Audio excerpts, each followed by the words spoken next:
Hello and welcome to another This is the Music Meets podcast. I'm delighted to be joined by Craig and Ben, who are from Welsh band Columbia, who have had an action-packed 2022 with the release of their debut album, Embrace the Chaos, and several sold-out gigs in Cardiff and London, as well the recording of some brand new material, which we're going to talk about a little bit later on today's episode. Craig, Ben, obviously this is the third time for you, Craig, that you've been on the This Is the Music Meets podcast. I'm expecting my hat-trick ball in the post, to be honest, Mark. I'll keep waiting for this week. Yeah, but budget constraints and trademark might be a little bit difficult, but hey, Ben's an accountant. He can do some dodgy dealings. Sounds good to me. I'm all ears. No comment. But great to hear you both doing well, yeah? Yeah, good, yeah. Yeah, all good, thank you. Good stuff. Apart from Ben's haircut, we get it in early on, yeah.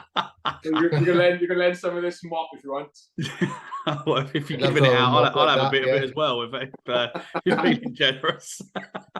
Well, I get called Lego Head on a regular basis, so I'm happy to take it off and give it up to someone else.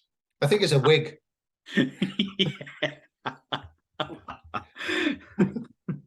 So we're gonna as we said there, obviously you've recorded some new music recently, and obviously you've been up to quite a lot of stuff in terms of gigging and gigs coming up and stuff. But obviously, as you guys both know, This Is the Music, we like to try and shine a light on bands like yourself that are trying to make their way in the scene. So kind of like over the past sort of 12 months or so, has there been any bands in particular that have caught your eye? Well, me and Ben went to watch the Skinner Brothers a couple of months ago in Cardiff when they were on tour, and they were mental.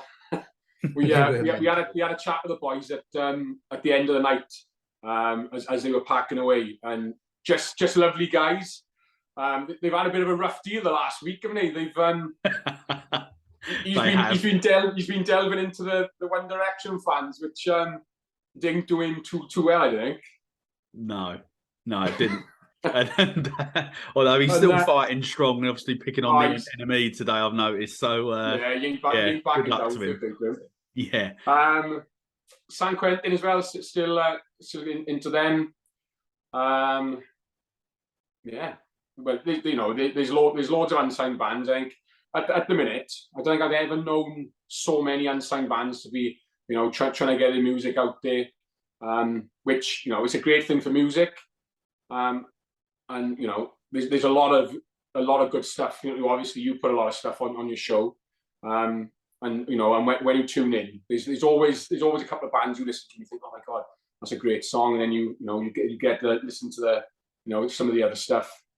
Who's the Scottish boy, Callum Gibson? Oh, Callum Gibson, yeah, solo star, yeah. He's that one single he's released recently is absolutely class. I was in a gym a couple of weeks ago, and I was just on repeat over and over again. He's got some clever lyrics in that song. It's a good tune now. Yeah, definitely. And how about you, Ben? Is there anyone that's caught your eye at all? Oh, not really. I'm stuck in the past, to be honest. I'm stuck in Johnny Marr and Oasis, and even further back, Cream and the 60s. I'm just struggling to find anybody that kind of does the same thing for me. Me and Craig are going to watch Kasabian tomorrow. To me, they're quite modern, but they're not anymore, are they? It's it's crazy, really. But I'm still struggling to find that big band, that's got the anthems that probably Oasis were the last big band that kind of captured the imagination in that way. But I'm always listening to new music and kind of trying to find new music, but I don't know if it's just harder for new acts these days to kind of break through, Yeah, definitely it is difficult. I think it is getting harder. And I think it would be nice, I think, if we saw a few more of the like the mainstream, the mainstream radio stations trying to do a little bit more, because obviously, as Craig has just said as well, there is so much great music out there at the moment. It is a really, really exciting time, actually, I think. And I think, like, you know, if you like you said about Zach from the Skinner Brothers, and he's sort of having a dig at the enemy again today. Everything he's saying with regards to the enemy is absolutely spot on.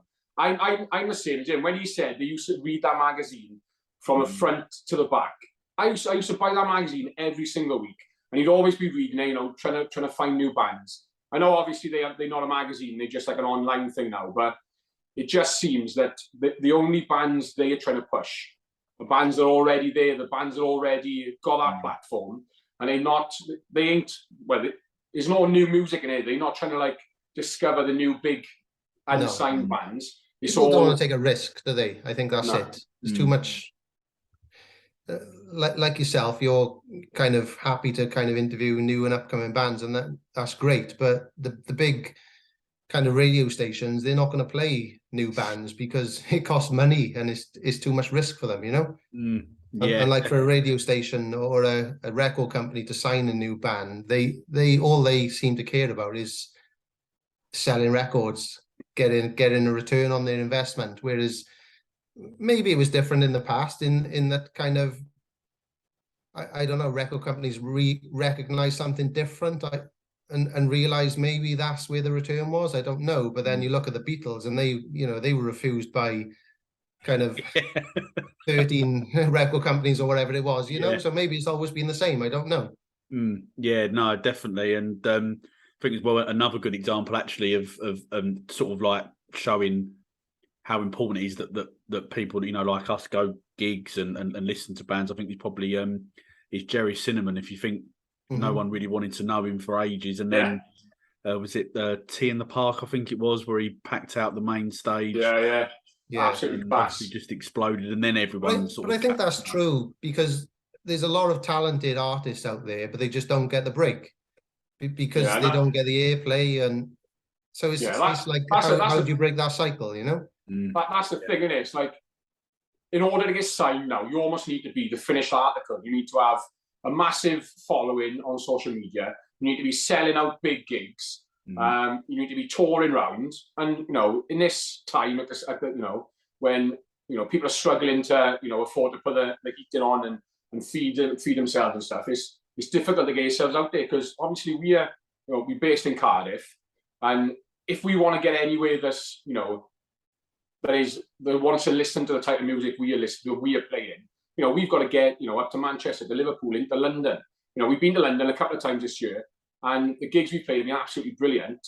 But like the cost of getting here and getting back, you know, is obviously a massive factor. And some bands, there's loads. I've seen about 3 or 4 bands in the last month that have just said, you know, we've come to the end of the road, and it's a shame. Like I've seen, is it the Rotanas? They're based there. They're actually based in Cardiff. Well, yeah. They've you know, they've packed their bags this week as well. So there's there's loads of good bands. There's loads of good music. It's just unfortunate at the minute. It's difficult to try and get there, because, like Ben said, no one wants to take that risk that perhaps it ain't gonna fall, and, you know, they might lose money over it.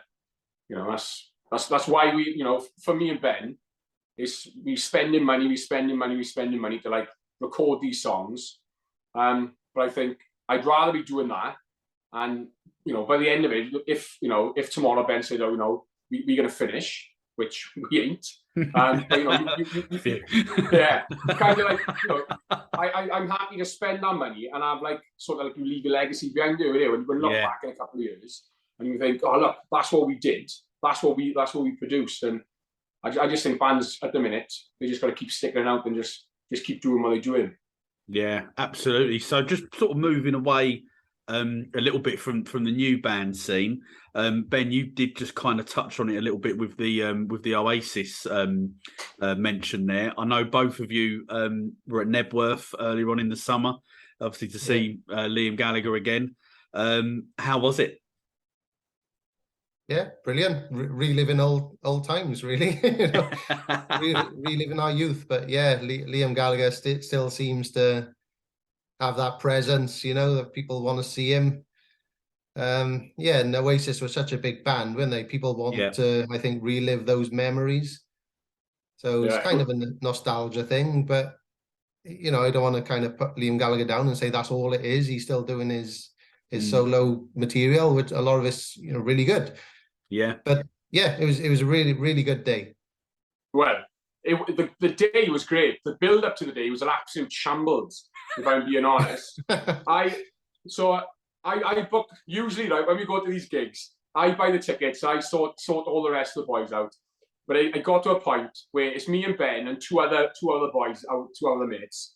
You know when just your friends just do your head in and you just think, I've had enough of you lot now. I don't want to speak to you for a couple of days. I'm done.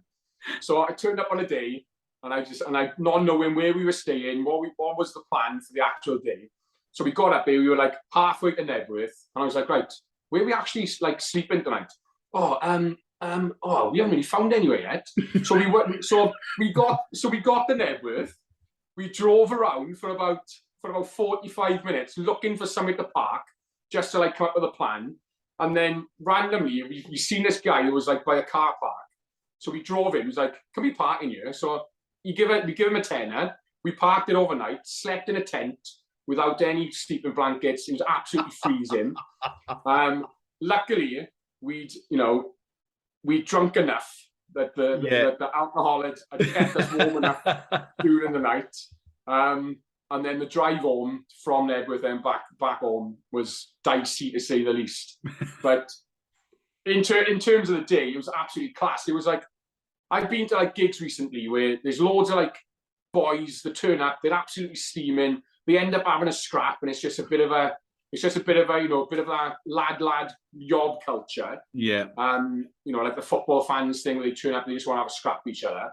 But in Nebworth, it just seemed like everybody was just in love with each other. It was absolutely like, the atmosphere was great. You turn up, we made friends with these people from Milton Keynes, and it just, the entire day, everyone just seemed like you were on a massive high. And then put in Paolo Nutini. He was obviously really good. Kasabian were absolutely amazing on our day. And then Liam Gallagher to top it off was, just an absolute class day. Yeah. Well, I must admit, I've heard from a couple of other people as well who went, and they pretty much said, well, not the first part with the getting up there story, but the actual gig, pretty much spot on as what you've just said there, and I'm insanely jealous that I didn't get to go. But hey, that's honestly just looking around, and it was just people. You was like wherever you were, you just looked, and it was just people, masses of people, and it was absolutely class. Oh, great to hear. So we're going to now talk about obviously your forthcoming new single. We're recording this the night before it's being released. It's obviously called Disorder. And Ben, I know that you obviously wrote this track. So kind of how was, obviously, because up until now, Craig, you've obviously written, the songs, that we heard on Embrace the Chaos. So kind of how did this sort of process happen for you, Ben, in terms of, I've written a song and presenting it then to the rest of the band? Well, I've always, I'm the kind of guy that never finishes anything, so I've always got I've always got guitar riffs and guitar bits and ideas for songs, but it's the first time really that I've sat down and spent the time finishing the riff for Disorder. Comes in at the start. So obviously I had that, and I thought, well, I got to kind of finish this because it sounds pretty good and it could be a song. So it's the first time I've sat down and really kind of spent the time in terms of finishing a song. So it's I'm not a songwriter. I like to play guitar. So as you know, to date, Craig's always written the songs, and I add my guitar and do my thing, and that's great. But kind of, I'd like to be able to kind of write my own songs and add a bit more. And it's the first time I've been able to do that. So I'm quite proud of it. I think it's come out really well, Yeah, definitely. But it was written kind of during COVID. So kind of the subject matter was kind of the frustrations of lockdowns and all these potential riots in Amsterdam and the frustrations, so that's the kind of why it sounds a bit dark and kind of angry, but yeah, that's where it came from, really. But yeah, I'm hoping there'll be a lot more to come in the future. Excellent. Well, if Disorders is, setting the bar, so to speak, then you've set it high, and I personally can't wait to hear what what other songs you've got in the locker. But one of the things I did want to know was, obviously, you've got the little like Morse code at sort of at the very beginning of the song. Does that spell out anything in particular? Yeah. Yeah, I think when I sent the demo across, I had kind of an acoustic guitar and the kind of riot sounds and the air raid siren and that type of thing, Yeah. And to be honest, it was Sanders in Kings Road Studio who thought, let's add a bit of a Morse code. I don't know where that came from, but to me, it kind of reminds me of Be Here Now. Yeah, I think there's something similar on. Do you know what I mean? Is it? Yeah, that's it. Yeah, I think there's something similar on there. But yeah, it wasn't. It wasn't us trying to kind of replicate that in any way. It just kind of, I don't know, just kind of it happened, Yeah. And Craig, how was it as well for you? Obviously, like for the on this song, sort of, kind of, I guess, in a way, sort of like taking a bit of a backward step, like, so, because I'm guessing that, Ben, you obviously got all the parts that how you want it to sound, type of thing in your head. So how was it like for you, Craig? Because obviously normally you're the one going, oh, I've got this idea and I want it to sound like this. Yeah, Ben knows what's coming here.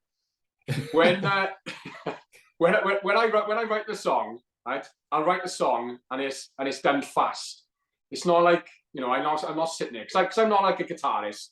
Like, I obviously play rhythm guitar, but I'm not a guitarist. I can't do all like the fancy, the showing off stuff that Ben likes to do. So when I write the song, so on my acoustic guitar, and then I've got to take it to the rest of the band then to like build it up into what I can imagine it to be. So obviously when Ben says I'm writing a song, I kind of get excited. I'm like, all right, yeah, let me listen. And then 7 weeks down the line, and he's still like trying to perfect the drum beat before he's done anything else. And you're thinking, it's completely different, yeah. It's like, why have you even told me you've written a song? Because you haven't written a song, but I've written a song. And now I'm waiting for like 4 months for you to like actually let me listen to this song. I think Craig told me last night, don't tell me when you write a song. just surprised me when it's honestly, done. It's like, I say every day, I'm like, how's the song coming on? And then eventually, when he sent it to me, because he sent me, first of all, he sent me like a bit of the guitar. And then in my head, you come up with like a bit of a melody to go with the song. And the song that I was writing in my head sounded completely different. So that's like the benefit now, or the good thing for me is that if Ben's coming with songs and it sounds completely different to what I'm thinking, so we're starting to have a little bit of a different sound from the first album. So there's a bit of a progression in sound. But yeah, it was great. So we come there and I'm listening to it thinking, yeah, it's a good song. It's definitely better than what I'd come up with on the same thing. I don't tell him that. Yeah. I'll edit this bit out, Craig. I'll keep my bit for a rainy day, and then I'll check it out there and be like, my God, that would have been absolutely crap. So, but no, it's when he sent it over and the actual lyrics, it was class, and just being able to like sing someone else's song. I helped with a couple of the lyrics. I did the second verse. But the song's written, everything about the song is Ben's. I've just chucked a couple of extra words in, and it's quite nice. It's quite nice to sit back and relax. And if it weren't for the fact that he was saying that I've got a song and then it takes 2 months for it to actually become a song, it'd be quite nice. I'm currently waiting. I've currently been waiting now for 4 weeks for another song that he's been writing. So I have no idea. I have no idea what that sounds like. Apparently, it sounds really good, and it's got a good guitar riff. So that's just a standard Ben song now. It's got to be better than Disorder. That's why I've got to get it better than Disorder before I show it to you. I'm setting the bar either. Brilliant, love it. And obviously following on from the release of Disorder, you're not hanging around because obviously you've been busy, obviously in the studio recording the song that's going to be used obviously to celebrate Wales being in the World Cup for the first time since, is it 1954, 58, 56, 58. 58, Yeah, 58, sorry. 58. It was the year my father was born, 1958. Right. Okay. Well, you got no excuses for not remembering that then. And obviously, also as well, the next new song is going to obviously feature the Columbia Choir as well for the first time. It is indeed. So why have you included a choir on the track, and kind of like why did you decide to record a song specifically to mark, obviously a pretty exciting time for Welsh football? Oh, what a voice. Right. Well, it stemmed from the Michael Sheen speech. So we give that speech on what's the sports quiz show they're on with what's his name, the cricketer, and Jamie Redknapp. And the League of Their Own, Freddie Flintoff, yeah. So on there, so Michael Sheen, the Welsh actor, was on there, and he gave this rousing speech, to the audience and to the studio, about Wales going into the World Cup, and it was specifically for Wales when they were playing against England. But then a couple of weeks later, he then got invited to the Wales HQ in their hotel that they go to. And then he gave another speech, which was, for the actual tournament rather than for a specific game. So I'm listening to that, and I think anyone, you don't even have to be Welsh to be like stirred up and feel the emotion coming from that speech. So I'm listening to this speech, I'm thinking, all like the words that he was saying, I'm thinking there's definitely a song within these words. So I printed off the words. I'm looking at the words. I'm thinking, yeah, if you move that there. So I've got a picture of it where you can see where I've like circled round the words I think would fit for the song. So I'm sat there then in my house playing the guitar, trying to like come up with like a catchy sort of like tune to go with the idea. Didn't really have any melody for the song, just had a couple of like words here and there. And then it's just four simple chords. It's just, there's nothing special. It's nothing, that's all, it's over the top. It's not elaborate. It's just simple. So I'm there and I get a nice melody going along, and then all of a sudden, this like the chorus comes. So when the chorus hits, one nation together forever, or together stronger. Sorry. Obviously, Wales's motto is together stronger. Yeah. So I thought if I can get that in to the chorus, then it's a memorable line. And also as well, the Manitou Preachers released a song called "Together Stronger" in 2016 when they got to the Euros for the first time. So I'm singing this song on the top of my head, and I live like on the 4th floor in an apartment block. So my girlfriend has come through the door, and I've got a recording of it where she comes in and she's like shouting and screaming at me, "What are you making all this noise for? I can hear you downstairs."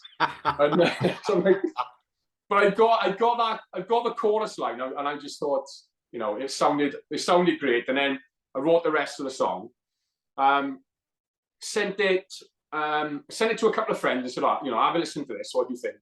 And it was my father then that said, "Oh, I can hear the chorus. I can hear like a male voice choir on the chorus." So I'm thinking, oh, that's not a bad idea. In the meantime, I've messaged Ben and said I've got a football song. I'm not quite sure what Ben thought about my football song originally, because when you've got football songs, you think of all the football songs. You've got like they talk about the players, and it's very like, I don't know, some of them can be a bit cheesy and they can be of the time. So you sort of like, you write a song for like 2022, but if it's got that and you've got the players within that squad, it kind of like dates it, and you can't really like take it anywhere unless you like sit and rewrite. You're like, what's it called? Like Three Lions have had about 7 different rewrites, haven't they? I think they have. Awesome chorus, but again, it's the one where they you put it in players and stuff in it. So I didn't really want it to be that. I wanted it to be a song that it had to have meaning, and it had to have, it had to sort of like evoke emotion that of what it means, for us, being Welsh, and obviously, being proud Welshmen, and loving any sport really that the Welsh teams play. But it had to mean something rather than it just being like a novelty song. Yeah. So I sent like a really rough version to Sanders, who's in Kings Road Studio, who's our, he's our engineer, he's our producer that does all our songs for us. And I said, I've got a little acoustic song to record. And then that little acoustic song turned into something like, when it's released now on the 14th. Yeah. It's not a little acoustic song now. It's an absolute, it sounds like it's been recorded in Abbey Road. Yeah. It's got, it's got massive drums, it's got violin. Ben come in. He was only in the studio for about 3 hours, and he turned up. By the time he'd left, he came up with this riff. But me and Sanders were just like singing for the rest of the night when we were trying to record other stuff. And then after that had been recorded, I was messaging, emailing like as many male voice choirs as I could find within our local area. I had a couple of them replied to me and said, there's something that we would be interested in getting involved in. But then starting this weekend, it's the autumn internationals for the Welsh rugby team. Of course, yeah. So a lot of the male voice choirs are already tied up doing stuff for the autumn internationals.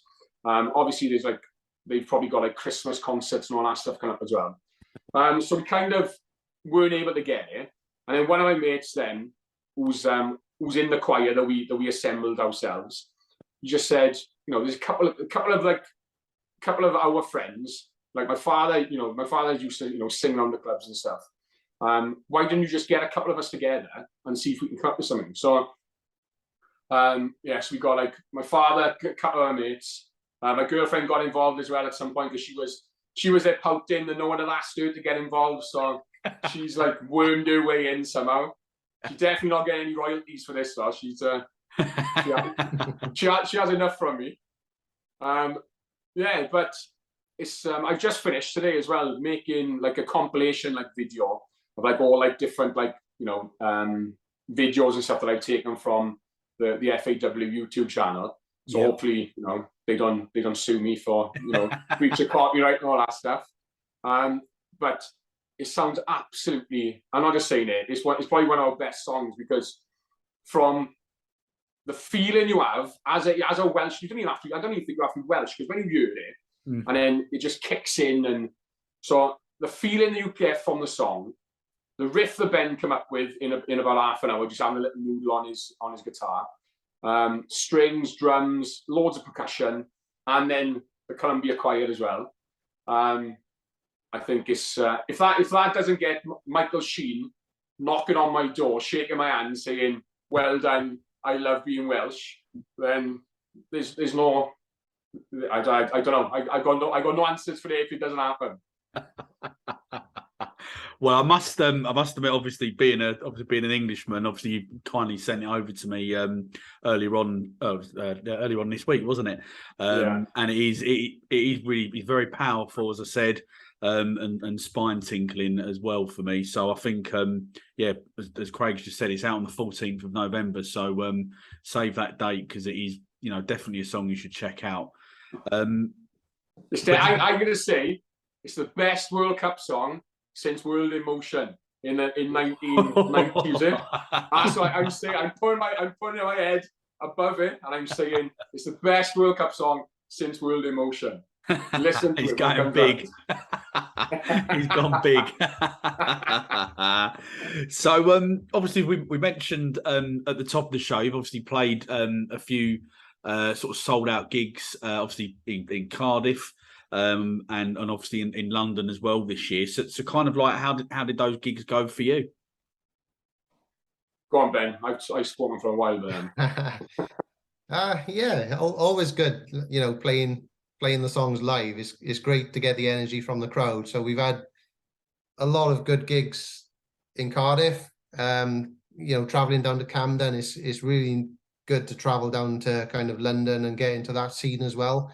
I guess it's something we'd really like to do more, but kind of as Craig kind of alluded to, it's difficult, you know. We've got more gigs coming up and booked in Camden. We've got kind of, we're playing next weekend, Butlins, a 90s weekender. So yeah, we'll have a good crowd and Shine On, yeah. We've got a lot of good gigs coming up, and really it's really good to kind of see the feedback from the songs, you know, live, because that's what gives you the kind of feeling as to how people react to the songs. So, you know, you're in the same room, you can see the reaction, which obviously you can't get through kind of Spotify or Apple, iTunes or whatever it may be. But playing live, you get to kind of see the reaction and feel the reaction. Yeah, it's always good to play live. Yeah, definitely. And obviously, as you just mentioned there, so you're playing the Shiine On Festival. You're on the Saturday, the 12th of November, aren't you, on the the Green stage? So for anyone who's watching and going to the festival, make sure you check out Columbia, because it will be well worth your while. So is this I'm assuming this is the first time you've played Shiine On. Is it also the first time that you've actually, you know, you've attended the festival as well? Yes. Yeah, I think, great, you've been there before, haven't you? Have you been there before? Yeah, I can't remember being there though. I've been to one. We went. It was I think I went for my brother's stag do about 10 years ago. And yeah, it was a good weekend. Yeah. But, yeah. Hopefully people remember us, but yeah. Great stuff, and it does look like it's a really good you know, lineup as well. I think you got Tim Burgess is playing, isn't he, and Happy Mondays as well. So I think we're on the same day as Ash. And you're on the same day as Ash, right? Yeah, we're on I think we're on early afternoon, so it gives us plenty of time. You know, later on in the day, and you know, obviously we'll be staying in the night to, you know, to check out, you know, as much music as we can. So yeah. Definitely. That sounds great. It'll be a good night. Yeah, definitely. And what when you look back on 2020, so we've got sort of another 6 weeks or so before the year ends, but when you look back over the year so far, what would you say has been your proudest moment? Well, our album came out in March, and just you know, getting that released after, you know, me and Ben been at this, you know, for a while, trying to get to this stage of, you know, having released an album and having enough songs that you can actually put an album out that, you know, you're proud of. And it's not just putting, you know, 11 songs on an album. It's actually 11 songs we're actually really proud of, and songs that, you know, that have meant, you know, something to us, and, you know, hopefully mean something to other people. And I think when we played our gig, when we had our release party, and it was absolutely rammed. We were in the Moon in Cardiff. It was absolutely rammed. Everyone seemed to, you know, everyone was loving it. It was, you know, it was an absolute great night. So for me, that night and that day of having that album released, and just having, you know, so many people in there listening, and like Ben said, when you can see people and you can look them in the eye and you know they're actually, you know, they're into what you're doing. I think that's, you know, that's all the reward you need, really. Yeah, sure. And how about you, Ben? Yeah, I think I'd agree. Like on a band level, the album launch, because like Craig said, me and him have been doing this kind of all of our lives. You know, we've been friends and writing music and trying. So that was kind of a proud moment to get the album out. I guess on a personal level, it's Disorder, because it's the first single with my name on. You know, but. Yeah, so to be fair, it's about time. It's about time. Well, yeah. But honest to God, right? The last song he wrote, right, and this is no word of a lie, the last song he wrote was 20 years ago. So what we know, 20 years ago when we were in a sixth form, and it was called "Bring Me Down," right? And I'm not lying when I say it is the most depressing song. The lyrics, if you read the lyrics, you would be concerned for Ben. That's all I honestly is. Oh, wow. Might re-record it, yeah. Wow. Album 2. So, watch this space. This one, but again, it's like this song. It's dark again. He's got quite a bit of demon in him, I think. He's I don't know. I mean, we need to sit down and have a proper chat at some point. Let me finish a few more songs first, and then I'll Then start writing some happy ones then.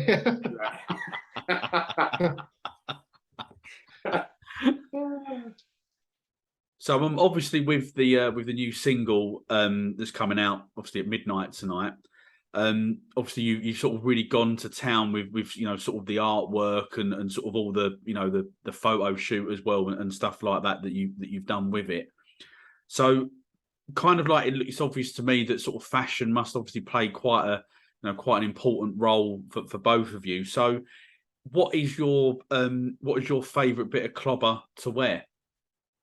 Well, I think Craig is more fashion than me, but I think that, yeah, like to me, the Disorder, something that's been lost in the streaming is kind of album artwork. And, you know, even growing up in the 90s, it was important, you know, you go and buy the album and see the artwork and appreciate it. And it kind of, you know, you see the artwork and you think of the album, which I think is kind of lost somewhat now. So yeah, I think maybe Craig feels the same, I don't know, but it was important to kind of have a photo shoot and kind of capture some good images for the single. And I think obviously we need to keep doing that as going forward, you know. So I think for me, that was what's more important, is kind of the image needs to suit the song and kind of have a memorable image for the song, you know. Yeah, sure. But yeah, sure. Craig is the fashion man. He loves, I don't know what his favorite is, maybe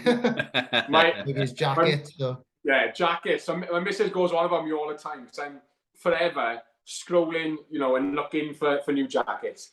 I must have, I've got about 12 to 14 different jackets, you know, parkas and, you know, long coats and, you know, anything really that is kind of like a jacket.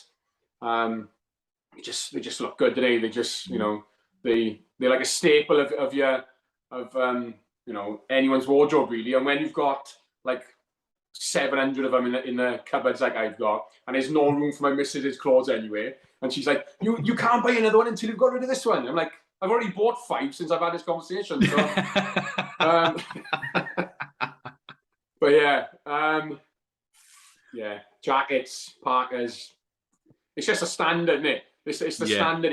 If you're into this kind of music, you're also into, you know, you've got to be, you know, into the fashion as well now. So I don't necessarily buy expensive stuff.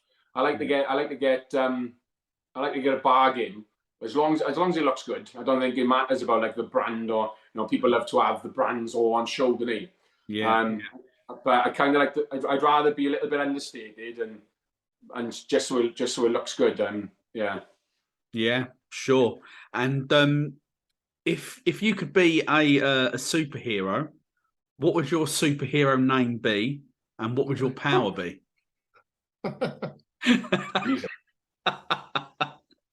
It's a difficult one, isn't it? That is a difficult one. No, you kind of like to just like to fly. It'd be classy to be able to fly, wouldn't it? Just, you know, people fly in different ways, or don't they? So, you know, you kind of get around it a bit. But yeah, I think I'd have to fly, and I'd be called, I don't know, like Dragon Boy or something like that. You know, keep with the Welsh theme. I'll be Dragon Boy. I like that. And I'll breathe fire on any bands that, like, you know, don't like our music, or anyone that doesn't like our music, I just fly this.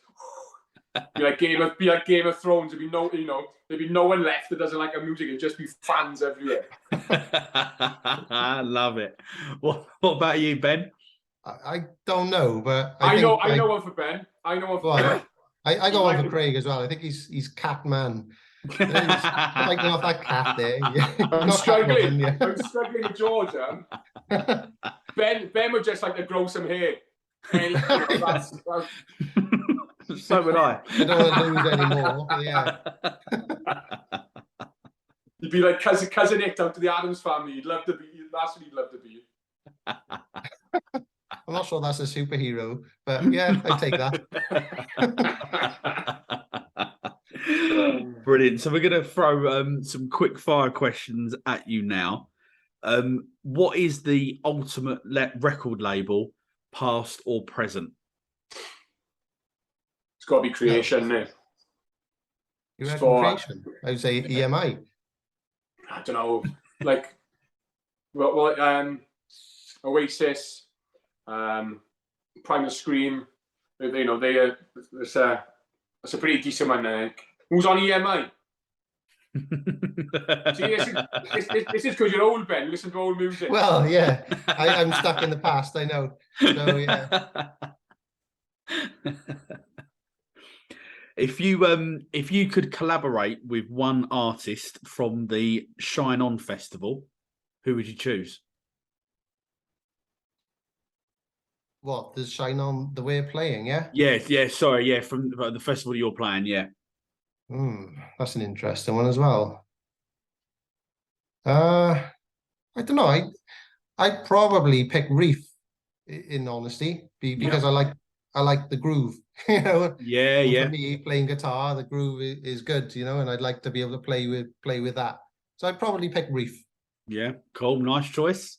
Yeah, I'd probably say like obviously Tim Burgess is there, so the Charlatans have got some decent. They've got some decent groovy tunes, though. They've got that that bit of dance that I think in our music that's coming now after Disorder has got that bit of a dancey feel to it. So I think I'm going Tim Burgess and Charlatans. Mondays as well. Yeah. Nice. Great choices. And what is your I know obviously you mentioned it already that you like having the physical copies of albums and singles. So I'm hoping that this next question is going to be quite a straightforward one. What's your favourite record store? Well, there's a record store in Cardiff called Spillers, which is apparently the oldest record store in the world. So I'm going to have to say Spillers Records in Cardiff. Nice. Yeah, I'll go with the same. It's if you live in Cardiff and you're into music, it's kind of iconic. So yeah, definitely. I think it's something that's coming back as well, isn't it? People want to kind of go into a record store, or music fans want to go in and kind of feel the records and discover stuff or new music in that way, don't they? Yeah, definitely. Well, definitely prefer it myself to have physical copies, as you were saying before, Ben, about looking at the artwork and and the attention to detail that they've that the bands or whatever have gone to. I think and it's nice to see that actually, rather than just having it on your your phone or whatever, just looking. But it's like the one next to you. It's like the one next to you, but then word gets around. This it looks class as that big, doesn't it? Obviously, when it came out, I had it in '97, I think, when it came out. But like you said, when you buy something and it's a physical thing, you take the book out there and you have a look at the book, you look at the pictures. I know I love reading like the lyrics or the lyrics coming in. And yeah, I just think I still buy CDs, and I'm starting to like get a bit of a collection of vinyl. I just think it's like so much better than it when you've got something physical in your hand, when you can physically have it. I would have loved to have had Embrace of Chaos on vinyl, but like obviously it's the cost of it is it's quite a lot at the minute. But definitely in the future is something that we look at of getting on vinyl and future releases as well. Yeah, sure. And if you had a musical time machine, what musical era would you like to be transported back to? Well, for me, 60s, yeah, definitely. Yeah, late 60s, like Rolling Stones, Cream, Beatles, the start of Led Zeppelin, all the Jimi Hendrix, all the guitar heroes really started around that time for me. Yeah, late 60s. Yeah. Yeah, I think 60s looks like it was a great time, doesn't it? So if you look like second half, like London in the 60s looks like it was like the most like happening place in the world. But obviously growing up and the 90s, Yeah, I'm saying that. I'm sticking to my roots. You did that. Yeah, but You gotta go back to what you got, did. You gotta go back to. yeah, but we were only kids, and me, so Well, we I like suppose, yeah. we were like what were we, like 13, like young teenagers. We weren't really like in the mix of it.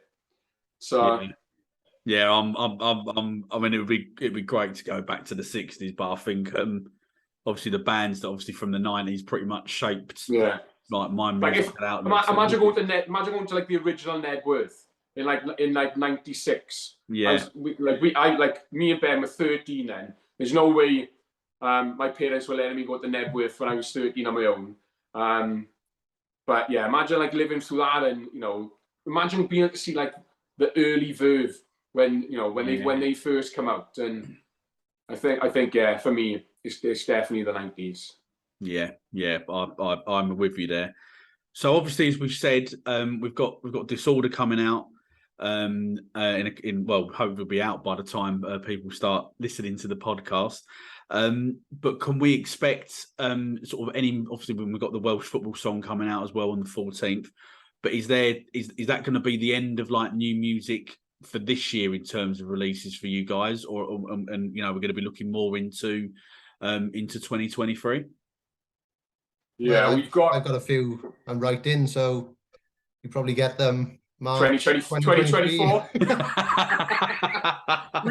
We'll still be talking about it this time next. I remember that song I talked about. Oh yeah, really good. You'll have to start giving that reggae mix or so. You'll have to start giving.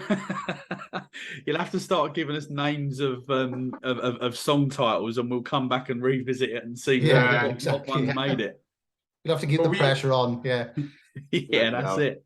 That's all I do. That's all I do is keep pressure on, and then he ignores me then for like 4 days, and he haven't spoken to me this week for about 3 days. So I threatened to phone his mother. So I can phone straight away. True.